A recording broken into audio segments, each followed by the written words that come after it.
Hello দর্শক, আসসালামু আলাইকুম। আশা করি সকলেই ভালো আছেন। তো দর্শক, দেখতে পাচ্ছেন এই যে আমাদের যে বাড়ির পাশে যে চাষের জমিগুলো রয়েছে, সেই চাষের জমিগুলো দিয়ে কৃষকেরা কিভাবে ধান চাষ করে তা অবশ্যই এই ভিডিওটিতে দেখে নেবেন। তো বন্ধুরা, এই চাষের জমিতে তারা কিন্তু প্রথমে একটি ট্রাক্টর দিয়ে হাল বেয়ে কিন্তু এগুলা জমিগুলা চাষাবাদ করেছে।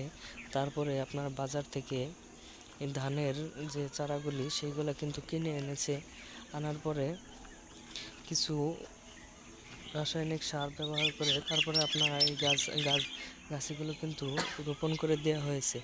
তারপরে এই গাছেতে পানি সেচ দিয়েছে। তারপরে এই গাছগুলো আস্তে আস্তে বড় হতে থাকবে এবং এই গাছে কিন্তু প্রচুর পরিমাণে ধান আসবে। সেই ধানগুলো যদি আপনারা পাকার অবস্থার পরে যখন আপনারা কেটে বাড়িতে নিয়ে যাবেন এবং মাড়াই ঝাড়াই করার পরে মেশিনের মাধ্যমে যখন ভাঙাবেন, তখন কিন্তু আপনারা এই ধান থেকে কিন্তু চাউল বের হবে। সেই চাউলগুলো আপনারা কিন্তু ভাত তৈরি করে খেতে পারবেন। এটা কিন্তু আপনাদের খুবই উপকারিতা।